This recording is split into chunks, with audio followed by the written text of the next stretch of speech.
গতকালটা video দিয়েছিলাম যে ভারতের উপর প্রচণ্ড খেপে গিয়েছেন ডোনাল্ড ট্রাম্প। বলছে তোরা ভিক্ষা করে খাবি, তোদের অর্থনীতি গোল্লা যাবে, তোরা পাকিস্তানের কাছ থেকে ভিক্ষা চাবি, বিভিন্ন কথাবার্তা আর কি। তো এতে ভারত খুবই অসন্তুষ্ট এবং এর মাঝেই আজকে সুখবর এলো যে বাংলাদেশের ট্যারিফ ডোনাল্ড ট্রাম্প 15% কমিয়ে 20% করেছে।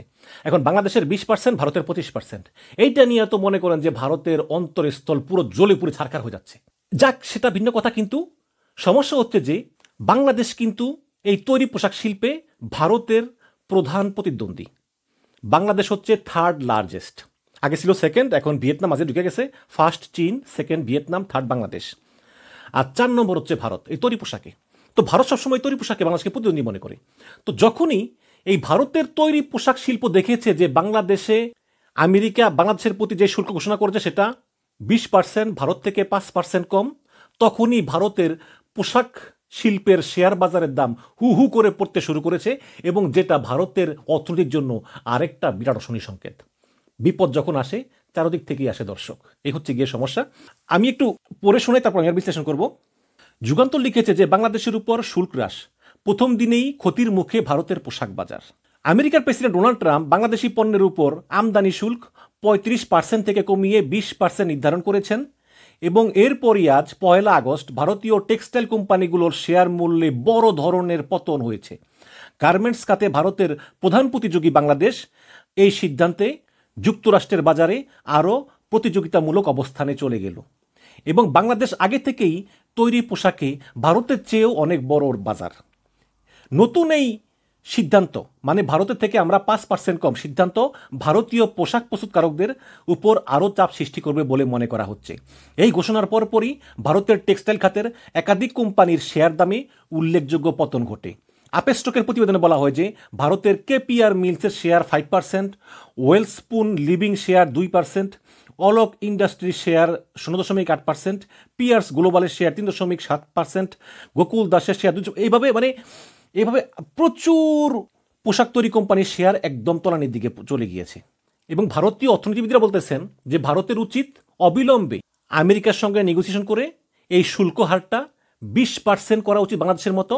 তাহলেই একমাত্র এই ভারতীয় পোশাক শিল্প বাংলাদেশের সঙ্গে প্রতিযোগিতা করে টিকে থাকবে, আর না হলে কিন্তু ভারতের পোশাক শিল্প ধ্বংস হয়ে যাবে। তো এটা হচ্ছে অবস্থা। ভারতের আসলে খুব অহংকার। ভারত আমেরিকার সঙ্গে কিন্তু অনেক বড় বড় কথা বলে যে রাশিয়ার সঙ্গ ছাড়বো না, যদিও এটাও ভারতের জন্য খুব কঠিন, বাট ভারতের কাছে তো এছাড়া কোনো উপায়ও নেই। ভারতের পোশাক শিল্প রক্ষা করতে হলে ভারতকে আমেরিকার সঙ্গে নত হয়ে একটা চুক্তিতে উপনীত হতেই হবে, এর কোনো বিকল্প নেই। যখন বাংলাদেশের সঙ্গে আমেরিকার বাণিজ্য চুক্তির আলোচনা চলতেছিল তখন দেখলাম যে অনেকেই বলতেছে যে হাই দেশ বিক্রি করে দিল কিনা, কি চুক্তি করলো, কি গোপন চুক্তি করলো। এখন আবার বলতে হয় যে নন ডিসক্লোজার এগ্রিমেন্টে সাইন করতে হবে, আমেরিকাকে ইউনুস দেশ দিয়ে দিল, এরকম বিভিন্ন কথাবার্তা।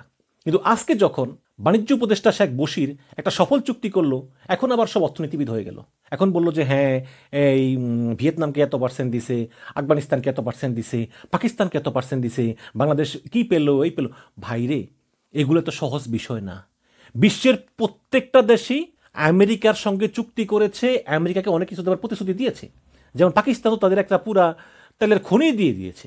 এভাবে প্রত্যেকটা দেশই কিছু না কিছু দিয়েছে, বাংলাদেশও তার ব্যতিক্রম না। সুতরাং যারা 19%, 15% তারা অনেক বেশি দিয়েছে, তাদের সঙ্গে আমেরিকার বাণিজ্য ঘাটতিও তো বেশি না, এবং তাদের সঙ্গেও বিভিন্ন গোপন চুক্তি হয়েছে। এখন বাংলাদেশের সঙ্গে আমরা যেটুকু জানি যে বোয়িং কিনা চুক্তি হয়েছে 15টা, তারপরে গম কিনা চুক্তি হয়েছে, এতটুকু আমরা জানি। কিন্তু এর বাইরে কোনো গোপন চুক্তি হয়েছে কিনা, কোনো ভূরাজনৈতিকভাবে কৌশলগত কোনো চুক্তি হয়েছে কিনা, এটা আসলে আমরা কখনোই জানতে পারবো না। এটা এখন জানতে পারবো না, বিএনপি এলেও পারবো না, কারণ আমেরিকার সঙ্গে সাইন করা নন ডিসক্লোজার এগ্রিমেন্টকে আমাদের সম্মান দেখাতেই হবে। আপনারা জানেন যে মার্কিন বাজারে আমাদের আগে থেকে কিন্তু 15% শুল্ক ধরা ছিল। এখন এই 20% শুল্ক এক্সট্রা যোগ হলো, তাহলে মোট 35% শুল্ক দিয়ে আমেরিকার বাজারে আমাদের তৈরি পোশাক আমরা রপ্তানি করতে পারবো, যেটা আমাদের যে প্রতিযোগী দেশগুলো আছে ভিয়েতনাম, ভারত, চীন, এদের সঙ্গে একটা কম্পিটিটিভ অবস্থানে আছে। এটা হচ্ছে খুবই স্বস্তি সংবাদ। পাকিস্তানে 1% কম আছে, 19%, বাট 1%-এর জন্য আমি মনে করি না যে পোশাক আমদানিকারক কোম্পানিগুলো পাকিস্তান যাবে, কারণ একটা সাপ্লাই চেইনের ব্যাপার আছে। বাংলাদেশের যে সাপ্লাই চেইন আছে, বাংলাদেশ যে নিখুঁতভাবে কাপড় তৈরি করতে পারে এবং দ্রুত সাপ্লাই দিতে পারে, পাকিস্তানের সাপ্লাই চেইন এত স্ট্রং না। পাকিস্তান তৈরি পোশাকে বাংলাদেশের চেয়ে অনেক পিছিয়ে।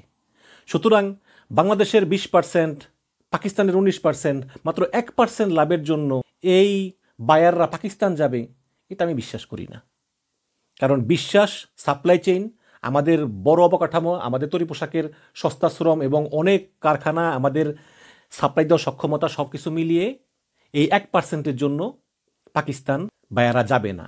এবং আমি শুনতে পাইতেছি যে বড় বড় যে বায়াররা আছে, যেমন প্রাইমার্ক, ওয়ালমার্ট, আজদা, টেস্কো, সেন্সবেরি সহ, জারা সহ বড় বড় যে পোশাক আমদানিকারক কোম্পানিগুলো আছে, তারা অলরেডি উচ্চ শুল্কর কারণে চীন থেকে কোরিয়া আদেশ বাতিল করে তারা বাংলাদেশে চলে আসার সিদ্ধান্ত নিয়েছে। এমনকি ভবিষ্যতে ভারত থেকেও অনেকে বাংলাদেশে চলে আসবে। কারণ আগেই বললাম, পাকিস্তান 1% কম হলেও পাকিস্তানের পোশাক শিল্প বাংলাদেশের মতো এত স্ট্রং না। এবং এটা অবশ্যই খুব একটা ভালো পদক্ষেপ। অনেকেই অনেক কথা বলবে, অনেক সমালোচনা করবে। আমি মনে করি যে এই ভূরাজনৈতিকভাবে ভারত বাংলাদেশ চাইতে অনেক পিছিয়ে পড়েছে। আমি আমেরিকার একজন বিশ্লেষকের বিশ্লেষণ শুনছিলাম, তো তিনি বললেন যে আমেরিকা কিন্তু দীর্ঘদিন চেয়েছে যে এই অঞ্চলে ভারতকে দিয়ে সব নিয়ন্ত্রণ করতে, ভারতকে সামনে রেখে চীনের বিরুদ্ধে আধিপত্য বিস্তার করতে। কিন্তু আমেরিকা দেখলো যে ফলাফল কি? ফলাফল হলো যে ভারত তো চীনের বিরুদ্ধে কোনো ব্যবস্থা নেয়ই না, বরঞ্চ আরও আমেরিকাকে ব্যবহার করে ভারত তার স্বার্থ গুছিয়ে নিচ্ছে। পিছন দিকে আবার রাশিয়া থেকে তেল কিনতেছে, চায়না থেকে এনার্জি কিনতেছে, কাজের কাজ কিছুই হচ্ছে না। সুতরাং এখন সিদ্ধান্ত নিয়েছে আমেরিকা যে এই অঞ্চলে সব কিছু আমেরিকা নিজে ডিল করবে, এই অঞ্চলটা আর ভারতের হাতে ছেড়ে দেওয়া যাবে না। গত বছর ট্রাম্পের আমলে কিন্তু এই অঞ্চলটা ট্রাম্প ভারতের হাতে ছেড়ে দিয়েছিল, বিনিময়ে আমেরিকা কিছুই পায়নি। সুতরাং এখন থেকে আমেরিকা সব নিজে ডিল করবে। এই কারণে দেখবেন যে বাংলাদেশের সঙ্গে কিন্তু আমেরিকা সব নিজে ডিল করতেছে। এবং একটা গোপন খবর পেয়েছি যে এই মুহূর্তে নাকি আমেরিকার একজন প্রভাবশালী মন্ত্রীর সঙ্গে আমাদের নিরাপত্তা উপদেষ্টা খলিলুর রহমানের একটা গোপন মিটিং চলতেছে। জানি না সেই মিটিংয়ের বিষয়বস্তু কী হবে, বা চলতেছে। সুতরাং ভারত একটা বিশাল ব্যাকফুটে পড়ে গেল। এবং শেয়ার বাজারের দাম যেভাবে পতন হচ্ছে, আগামীকালকে হয়তো পোশাক শিল্পের সঙ্গে অন্যান্য শিল্পও যুক্ত আছে। যেমন যদি পোশাক শিল্পের শেয়ার বাজার পতন হয় ভারতের, তাহলে ভারতের যে তুলা শিল্প আছে ওগুলোরও শেয়ার বাজারের দামও কমে যাবে। কারণ একটির সঙ্গে আরেকটি সম্পর্কিত। কাজে এটা সহজেই বলা যায় যে ট্রাম্পের এই শুল্ক নীতির কারণে ভারতের জন্য যেটা মহা বিপদ হয়ে এলো, আমাদের জন্য সেটা হয়ে এলো মহা সুযোগ। এবং এই সুযোগকে কাজে লাগাতেই হবে। তবে এই সুযোগ যদি আমাদের কাজে লাগাতে হয় প্রপারলি, তাহলে আমাদের নিজেদেরকেও কিন্তু পরিবর্তন করতে হবে। পোশাক শিল্পগুলোতে গ্যাস, বিদ্যুতের অবিরাম সরবরাহ দিতে হবে। তারপরে ব্যাংক, লজিস্টিক, এগুলোর কাজগুলো খুব দ্রুত করতে হবে। আমাদের চট্টগ্রাম বন্দরে, মোংলা বন্দরে মাঝে মধ্যে মাল উঠাতে জাহাজে 1 সপ্তাহ লেগে যায়, এবং দেরি হওয়ার কারণে আমাদেরকে জরিমানা দিতে হয়। এবং যখন আর একদম সময় থাকে না, তখন বিমানে পাঠাতে হয় বাড়তি টাকা পয়সা দিয়ে। এনবিআর কাগজপত্র দিনের পর দিন আটকে রাখে, ছাড় দেয় না, ঘুষ চায়। এগুলো বন্ধ করতে হবে। ঢাকা শহরে প্রায় সময়ই রাস্তাঘাট বন্ধ করে যানজট হয়, অবরোধ হয়। এগুলো করা যাবে না। এগুলো করলে আমাদের কোরিয়া আদেশ বাতিল হয়ে যাবে। সুতরাং এই যে ট্রাম্প আমাদের জন্য যে 20% শুল্ক নির্ধারণ করলো, এটা আমাদের জন্য বিশাল সুযোগ। এই সুযোগ কাজে লাগিয়ে আমাদের যে ইনফ্রাস্ট্রাকচারগুলো আছে, আমাদের যে এনার্জি সেক্টরগুলো নিরবিচ্ছিন্নভাবে সরবরাহ করতে হবে, আমলাতান্ত্রিক জটিলতাগুলো দূর করতে হবে, এবং সর্বোপরি যেটা বলা হয়নি, শ্রমিকদের অধিকার নিশ্চিত করতে হবে। অনেকে দেখেছি যে মেড ইন বাংলাদেশ দেখলে কিনতে চায় না, খুব কম যদিও সামান্য, বলে যে বাংলাদেশে রানা প্লাজায় অনেক লোক মারা গেছে, আমরা বাংলাদেশ শ্রমিকদের সম্মান করি না। এটা যাতে না হয়, যাতে শ্রমিকদের বেতন কাঠামো এগুলো ঠিকমতো দেওয়া হয় এবং কারখানার সেফটিটা নিশ্চিত হয়, তাহলে কিন্তু বহির্বিশ্বে আমাদেরকে আর দুর্নামের ভাগী হতে হবে না। আমি ধন্যবাদ জানাই আবারও ডক্টর ইউনূস সরকারকে এবং বাণিজ্য উপদেষ্টা শেখ বশিরকে এবং নিরাপত্তা উপদেষ্টা খলিলুর রহমানকে।